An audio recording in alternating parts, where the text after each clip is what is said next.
Alright, buckle up, because this is messy. He got tickets to my favorite artist, so I brought my work husband instead and told him after.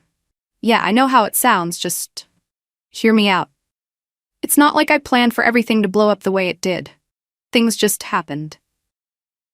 I'm Bexley. I'm 32, and honestly, sometimes I feel like I'm trapped in someone else's beige-colored life. 5 years married to Dominic. He's 34, does construction, you know the type. Solid, I guess, but solid gets real boring, real fast. Our house, this starter home we were so proud of at first, now feels less like a home and more like a waiting room for something better. It's just stale, like leftover bread. The weekends blur into chores. Dominic starts but never seems to finish quickly enough, and weekdays are just counting down until I can escape the drone of the insurance claims office where I work. It's soul-sucking, pushing paper and dealing with people complaining about deductibles. Honestly, the best part of my day is usually lunch breaks with Weston. He works on a different team, kind of a lead, but we ended up clicking over shared misery about management or something equally thrilling. He actually listens, you know? Like, really listens. We have these inside jokes. He gets my sarcastic comments without needing an explanation. Dominic just kind of nods, or worse, tries to fix whatever I'm complaining about instead of just letting me vent. Weston makes me feel like I'm actually interesting, witty, not just the wife who needs to remind Dominic for the third time to take out the recycling or that, no, his muddy work boots don't belong on the good rug. So, my birthday rolls around last month. Dominic tried, I'll give him that. Keyword, tried. He decides to throw this surprise party. Surprise? It's at that loud sports bar down the street he loves. You know, the one with the sticky floors, 50 TVs blasting different games, and the smell of stale beer permanently embedded in the upholstery? Newsflash, I hate sports bars. I've mentioned this. Casually. Repeatedly. But fine, whatever. It's the thought that counts, right? Except the guest list was mostly his buddies from the construction site and their wives. Bless their hearts. I swear, half of them look right through me, and the other half cornered me to talk about Pinterest crafts, keto diets, or how lucky I am that Dominic is so handy. Internal eye roll. Handy at leaving sawdust everywhere, maybe. Between us, I spent most of the night smiling politely while mentally labeling half the women there as basic bitches for pretending to be fascinated by drywall techniques or Dominic's riveting stories about pouring concrete foundations. Just kill me now. And the cake? Oh, the cake. Vanilla. A plain, boring, grocery store vanilla sheet cake with that overly sweet frosting. I have only told him about 50 times, usually when we pass a bakery, that my absolute favorite, die-hard, love-of-my-life cake flavor is chocolate fudge. Rich, dark, decadent. Not this. It felt symbolic somehow. Lazy. Like he checked the birthday cake box but didn't actually think about me. It just screamed, I did the bare minimum. But okay, here's the kicker. After the awkward singing and the vanilla cake incident, when people start shuffling out, he pulls out this envelope. His face has that hopeful, slightly nervous look he gets. And inside, 2 tickets to see Halsey. Halsey. My absolute queen. The artist whose lyrics feel like they were ripped directly from my own brain sometimes. For a split second, I actually felt a flicker of something real. Excitement? Maybe even gratitude. Like, okay, maybe he does get me sometimes, deep down. But then I looked closer at the tickets. Section 314, upper bowl, like practically requires binoculars nosebleed section. Seriously? After the vanilla cake and the sports bar nightmare, we couldn't even spring for decent seats? My brief flash of excitement just deflated. Poof. Gone. It felt like another half measure. Thanks, I mumbled, trying to sound more enthusiastic than I felt. These are great. The concert wasn't for 3 more weeks, and already, all I could picture was sitting way up there, my ears ringing, stuck next to Dominic while he inevitably asks, is this her big hit, during every single song, or worse, checks the time on his phone. Just the thought made me tired. This amazing artist, this experience I'd been dreaming of, felt tainted before it even happened. Then, a few days later, everything shifted. Weston and I are grabbing lunch in the break room, commiserating about some particularly annoying client claim, the usual office chatter. And somehow Halsey comes up. Maybe I was humming one of her songs, I don't know. Turns out he's a massive fan too, like a real fan. Knows the deep cuts, loves her whole vibe, gets the nuances in her lyrics. We spent like half an hour just geeking out, dissecting our favorite albums, sharing concert stories. It was effortless, exciting. He actually knew the song I had playing quietly on my phone earlier. Dominic wouldn't even recognize her voice half the time. And that little voice started in my head, you know? The one that whispers dangerous, tempting ideas when you're feeling ignored or bored. It started tallying things up. The stale marriage, the vanilla cake fiasco, the crappy seats, Dominic's general cluelessness about what makes me happy, versus Weston, who gets it, who's fun, who actually seemed genuinely excited talking about the music, not just trying to score points. The concert suddenly felt like my thing, something personal, something I deserved to enjoy properly, with someone who would appreciate it on the same level. And the thought of experiencing it with Weston, well, it started feeling less like a crazy, fleeting idea and more like a plan. A much, much better plan. Maybe Dominic didn't deserve to go with me after all.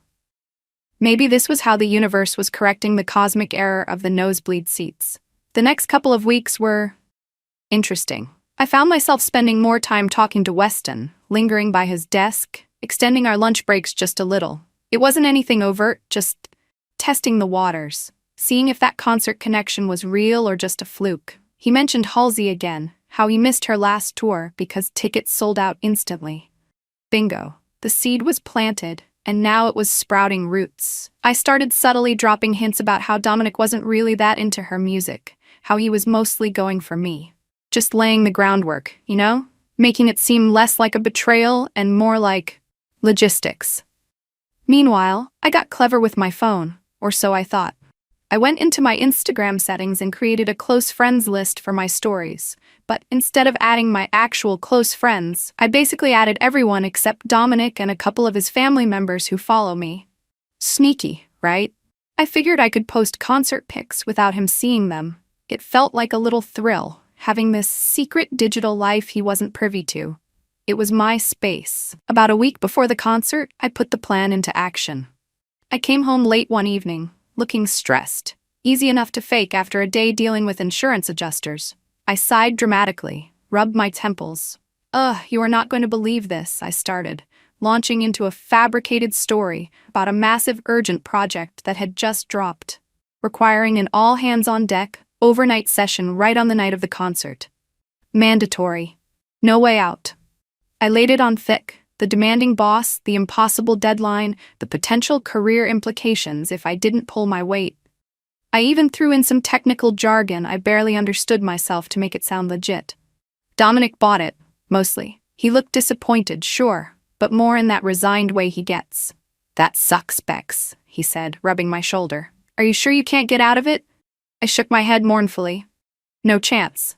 They're really cracking down. Then, the masterstroke. I looked at him, all wide-eyed innocence. You should still go, though. Take one of your buddies. Don't let the tickets go to waste just because I'm stuck. I knew he wouldn't. Dominic's not great at making spontaneous plans, and honestly, since we got married, his circle of close friends has kind of shrunk. He pours everything into work and, well, me. Or at least, his version of focusing on me. Predictably, after a moment of thought, he sighed. Nah, it wouldn't be the same without you. And who would I even ask last minute? It's fine. We'll just catch the next tour. Success. A little wave of satisfaction washed over me, quickly followed by a manufactured pang of guilt I didn't actually feel. Are you sure? I pressed, just to seem like a good wife. Positive, he said, already turning his attention back to whatever game was on TV. Inside, I was practically buzzing.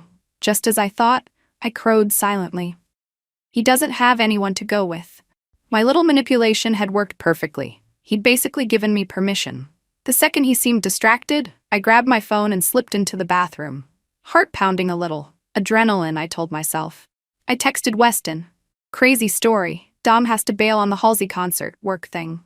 Got an extra ticket now. Upper level. But still Halsey. Any chance you're free and want to rescue this night? No worries if not. Casual. Breezy. Like it just happened. He replied almost instantly. Are you serious? Yes, 1000% yes. You just made my month, Bexley.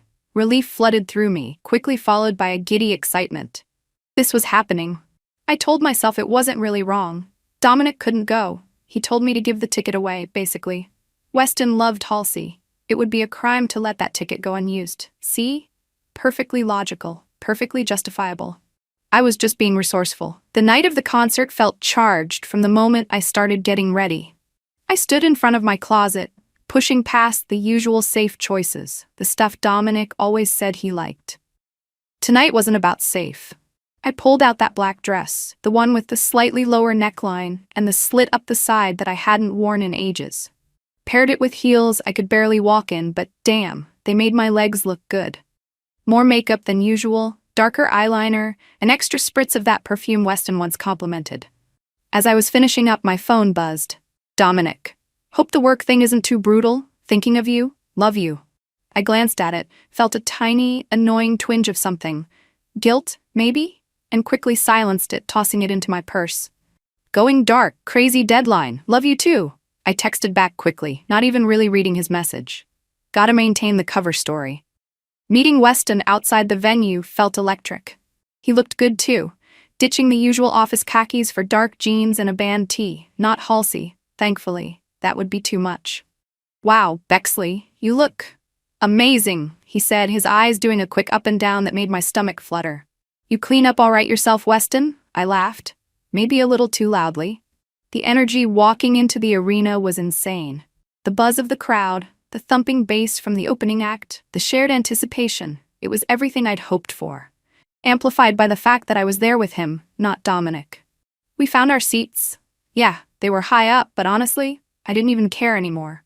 We were there. We got overpriced drinks, shouting over the music, laughing easily. It felt so different from any outing I'd had with Dominic recently. No awkward silences, no forced conversation, just fun. When Halsey finally came on stage, the roar of the crowd was deafening.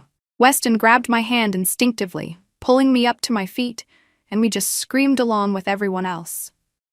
Throughout the show, it was like we were in our own little bubble.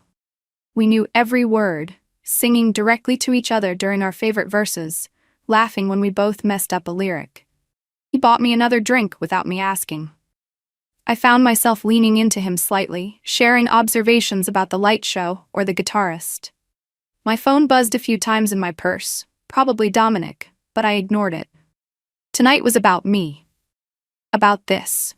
I snapped a few photos, carefully angled to show the stage and maybe just the edge of Weston's shoulder, posting them to my hidden story with captions like, "Losing my mind," and "She is everything." A little digital breadcrumb trail for my approved audience. Then it happened. Halsey started playing Gasoline, that raw, intense song I'd blasted on repeat during a particularly rough patch a year ago. A song I'd once tearfully told Dominic felt like my anthem. As the opening chords started, Weston turned to me, a knowing look on his face. "Our song," he murmured, loud enough for only me to hear over the music. And instead of correcting him, instead of saying, "No, that's my song, the one I cried to my husband about," I just smiled back. And when he tentatively put his arm around my shoulder, pulling me slightly closer, I leaned into it. It felt good. Right, even. In that moment, Dominic, the vanilla cake, the upper-level seats, the boring routine, it all felt a million miles away. This felt real. This felt deserved. After the encore, spilling out of the venue with the energized crowd, neither of us wanted the night to end. We were buzzing, high on the music, the drinks, the shared secret. "One more drink?" Weston suggested, gesturing towards a nearby bar that wasn't the sticky-floored sports place Dominic liked. "Absolutely," I agreed instantly. We ended up talking for another hour, the conversation flowing easily, touching on things deeper than office gossip. Ambitions, frustrations, past heartbreaks. He was so easy to talk to. Too easy.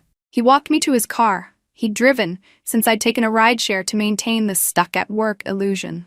The air felt thick with unspoken things. We stood by his car door for a moment, the streetlights casting long shadows. "Tonight was," he started, trailing off. "Incredible," I finished for him, meeting his gaze. And then, I don't know who moved first, but suddenly we were kissing. Not just a quick peck, but a real, lingering kiss, fueled by adrenaline and alcohol and months of simmering workplace flirtation. It felt reckless and exciting and completely inevitable. My phone buzzed in my purse again. I ignored it, pulling him closer. When we finally broke apart, slightly breathless, he just looked at me. "Wow. I couldn't even form words, just gave a shaky laugh. "Get home safe, Bexley," he said softly, his thumb brushing my cheek.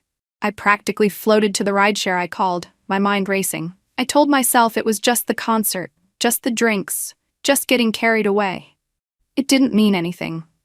But as I deliberately turned my phone face down on the seat beside me, ignoring the missed call notification from Dominic, a part of me knew I'd crossed a line I couldn't easily uncross. Walking into the quiet house around 2 a.m. felt like stepping onto a movie set after the cameras stopped rolling. The usual comforting silence felt heavy, charged. I kicked off my heels, wincing, the adrenaline finally starting to wear off, replaced by a dull headache and a growing sense of unease. I expected Dominic to be asleep, maybe on the couch like he sometimes was after a late shift. But he wasn't. He was sitting at the kitchen island, the overhead light casting stark shadows on his face. He wasn't looking at his phone or watching TV. He was just sitting there, waiting. My blood ran a little cold. "Hey," I said, trying to sound casual, breezy. Finally escaped. What a nightmare. I started rambling about the fake work crisis, trying to fill the silence. He didn't respond, just watched me. My confident facade, so solid just an hour ago, started to crumble under his quiet scrutiny. Then, without a word, he turned his phone around on the counter. My stomach plummeted. On the screen was a screenshot of my hidden Instagram story. Me and Weston, grinning like idiots, the concert stage blurred in the background. The caption clear as day, "Best night ever with the best company." Below it, a text message thread from our mutual friend Zara. "OMG, looks amazing. Who'd Dom take?" Followed by Dominic's simple reply, "She told me she was working." And then Zara's horrified backpedal, "Oh crap. Sorry Dom, thought you knew. My bad." Caught. Red-handed, by a stupid screenshot from someone who wasn't even supposed to see the damn story if I hadn't messed up my privacy settings somehow. There was no escape route, no plausible deniability. The silence stretched, thick and suffocating. "Why, Bexley?" Dominic finally asked, his voice eerily calm. No yelling, no accusations, just that quiet, level tone that was somehow worse than shouting. "Why lie? Why take him? With the tickets I got you for your birthday?" My carefully constructed justifications, the vanilla cake, the nosebleed seats, the "he wouldn't appreciate it anyway" narrative, they all sounded pathetic and flimsy even in my own head. But admitting fault, apologizing, that wasn't my style. Defense mode kicked in instantly. Attack is the best defense, right? "Oh, now you care?" I snapped, the words tasting bitter. "Suddenly these tickets are sacred? What about the birthday party, Dom? The one at the bar you like with your friends? What about the vanilla cake? Do you even know me?" The floodgates opened. I dredged up every past grievance, every minor disappointment, every time I felt overlooked or misunderstood. You never listen. You never understand what I really want. These were upper-level seats anyway. It's not like they were that great. I was twisting the knife, trying to make him feel guilty, deflecting from the core issue, the lie, the deliberate deception, using his gift to spend an intimate night with another man. "This one night," I spat, gesturing wildly, "this one concert shouldn't overshadow the countless times you've let me down." I was weaponizing his past perceived failures to excuse my current, massive one. He just stared at me, his expression shifting from hurt confusion to something colder, harder. The disappointment in his eyes was like a physical blow, but I couldn't let it register. Couldn't let myself feel the shame. While I was busy tearing him down, my phone buzzed on the counter. A text from Weston. "Still thinking about last night? When can I see you again?" I instinctively snatched the phone up, shoving it into my pocket before Dominic could see. The battle lines were drawn, and I had chosen my side, even if it was built on a foundation of lies.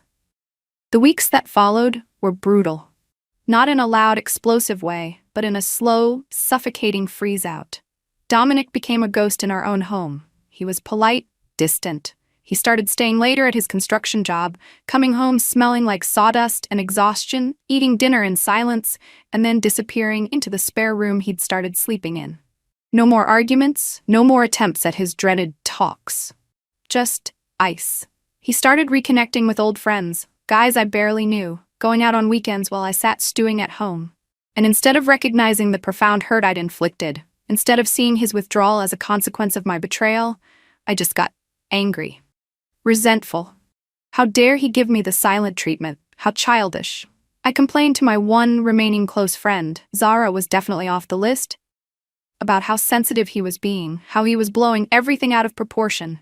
It was just a concert, I insisted, conveniently omitting the kiss and the emotional intimacy. He needs to get over it. In my mind, he was the one making things difficult. He was the one prolonging the misery. My betrayal? Just a symptom of his failures as a husband. See, it all tracked if you looked at it my way. Work became its own special kind of hell. The easy banter with Weston vanished, replaced by a tense, awkward dynamic. He clearly thought our concert night and the kiss meant something more, something permanent. He started getting possessive, touching my arm during meetings, making assumptions about us grabbing lunch every day, sending texts that were increasingly intimate and demanding. When I tried to gently pull back, reminding him I was married, he got moody, almost accusatory. What did you expect, Bexley? After that night? Rumors started swirling. Someone must have overheard one of our hushed, tense conversations about what that night meant. The sympathetic glances turned pitying, then judgmental. My work husband was rapidly becoming my workplace liability.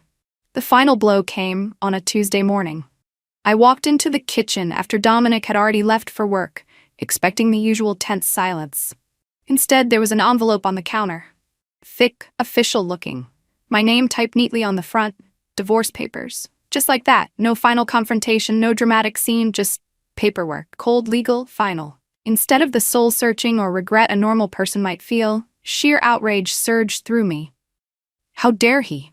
How dare he throw away 5 years of marriage, our home, everything, over one stupid concert? The unfairness of it all burned. I crumpled onto a kitchen chair, the papers clutched in my hand, not with sadness, but with fury. My friends, the few who hadn't already picked sides, started distancing themselves further after the news broke. Even my closest girlfriend, after hearing my version and then presumably Dominic's much calmer, sadder account, started asking uncomfortable questions, gently suggesting maybe I wasn't seeing the whole picture. Questioning me? Unbelievable. My carefully constructed image, the one I presented to the world, was cracking and crumbling, and all I could do was maintain my narrative. I was the victim here. 3 months later, it was all over. The divorce was finalized, quicker and cleaner than I expected. Dominic didn't fight dirty. He just wanted out. I lost the house in the settlement. His name was on the original loan. Something about down payments. The lawyers explained it, but I tuned it out, focusing on the injustice. My carefully curated life was completely unraveling. Work had become unbearable. Weston, scorned and bitter after I definitively shut down his advances once the divorce was initiated, had apparently decided to paint himself as the wronged party. He spread his own version of events, that I had pursued him, that I had made promises I didn't keep. Colleagues avoided eye contact. My boss started scrutinizing my work. It was toxic. So I quit. Walked out without another job lined up, fueled by righteous indignation. I was being unfairly punished, driven out, all because of one little mistake. Most of my friends had evaporated, firmly taking Dominic's side. Their silence, or polite evasiveness, felt like betrayal. I mentally rewrote their departures. They weren't abandoning me, they were just showing their true colors, proving they were never real friends anyway. It was easier than admitting they might have a point. So here I am, living back in my childhood bedroom at my parents' house, surrounded by dusty trophies and faded posters. My life is in shambles. And yes, okay, fine. There are moments, usually late at night, staring at the ceiling where regret washes over me. Not regret for taking Weston to the concert. Not regret for the lies or the kiss or the way I tore Dominic down. No, regret for getting caught. Regret for Zara sending that stupid screenshot. Regret for the consequences. If Dominic had never found out, maybe things would have blown over. Maybe Weston wouldn't have gotten weird. Maybe I'd still be in my house complaining about Dominic, but still there. My mom keeps trying to have gentle talks about learning from this. My dad just looks disappointed. I scroll through Facebook sometimes. I deactivated Instagram. Too many painful memories. I saw a picture Dominic was tagged in last week. A group thing, hiking somewhere. He looked okay, healthy. There was a woman standing near him, laughing at something he said. New girlfriend already? Seriously? A fresh wave of bitterness washed over me. See, everyone else moves on, lands on their feet, and I'm here, stuck. All because everyone else completely overreacted to what was, when you really break it down, just a concert. It wasn't my fault it all fell apart. It just wasn't.